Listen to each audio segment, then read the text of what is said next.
नमस्कार मित्रांनो, संजय गांधी निराधार योजनेतील लाभार्थ्यांसाठी एक महत्त्वाची खुशखबर आहे. महाराष्ट्र शासनाने 10 डिसेंबर 2024 रोजी नवीन शासन निर्णय जी.आर. काढला, ज्यामध्ये ऑक्टोबर आणि नोव्हेंबर 2024चे अनुदान मंजूर झाले आहे. हे पैसे जुन्या पद्धतीने थेट तुमच्या बँक खात्यात जमा केले जाणार आहेत. त्यामुळे आता तुमच्या अनुदानाची वाट लवकरच सुकर होणार आहे. तर बघा मित्रांनो, संजय गांधी निराधार अनुदान योजनेतील अनुसूचित जमातीच्या लाभार्थ्यांसाठी सन 2024-25 या आर्थिक वर्षांकरिता अनुदानाचे वितरण 10 डिसेंबर 2024 हा जी.आर. आहे.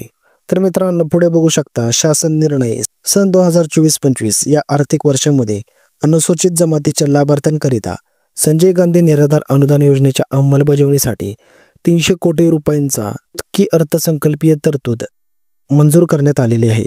त्या अनुषंगाने अनुसूचित जमातीच्या लाभार्थ्यांकरिता संजय गांधी निराधार अनुदान योजनेसाठी रक्कम 195,28,44,500 इतका निधी सर्व जिल्हाधिकाऱ्यांना वितरित करण्यात आला आहे.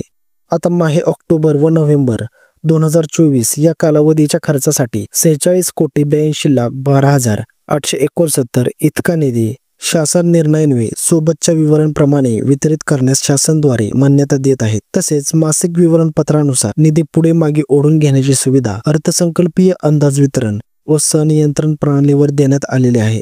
तर मित्रांनो, संजय गांधी निराधार अनुदान योजना व श्रावणबाळ सेवा राज्य निवृत्ती वेतन योजना या योजनेतील लाभार्थ्यांना अर्थसहाय्याचे वितरण डीबीटी पोर्टलद्वारे करण्याचा शासनाने निर्णय घेतला आहे. परंतु सदर योजनेतील लाभार्थ्यांची माहिती तालुका जिल्हाधिकारी कार्यालयाकडून भरण्याची कार्यवाही सुरू असल्याने सदर योजनेतील लाभार्थ्यांना अर्थसहाय्य मिळण्यास विलंब होऊ नये म्हणून माहे नोव्हेंबर 2024 पर्यंतचे अर्थसहाय्याचे वितरण अर्थसंकल्प वितरण बीन्स प्रणालीद्वारे करण्यात येणार आहे. परंतु योजनेतील लाभार्थ्यांना माहे डिसेंबर 2024 पासून अर्थसहाय्याचे वितरण डीबीटी पोर्टलद्वारेच करण्यात येणार असल्याने सर्व जिल्हाधिकारी कार्यालयांनी योजनेतील लाभार्थ्यांची माहिती प्राधान्याने डीबीटी पोर्टलवर भरण्याची दक्षता घ्यावी.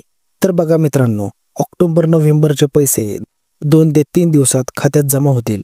डिसेंबरचे अनुदान मात्र डीबीटी प्रणालीद्वारेच मिळेल. तर आता तुम्ही सर्वप्रथम तुम्हाला पैसे मिळाले आहेत का हे तपासा आणि मिळाले असल्यास कमेंट बॉक्समध्ये नक्की कळवा. तुमच्या जिल्ह्यात संबंधित कार्यालयात संपर्क साधा. काही समस्या असल्यास विचारणा करा. त्याचबरोबर चॅनलवर नवे असाल तर व्हिडिओला लाईक करा, चॅनलला सबस्क्राईब करा आणि बेल आयकॉनवर क्लिक करा, जेणेकरून अशाच महत्त्वाचे अपडेट तुमच्यापर्यंत सर्वप्रथम पोहोचतील. तर भेटूयात पुढच्या व्हिडिओमध्ये एका नवीन अपडेट बरोबर. तोपर्यंत जय हिंद, जय महाराष्ट्र.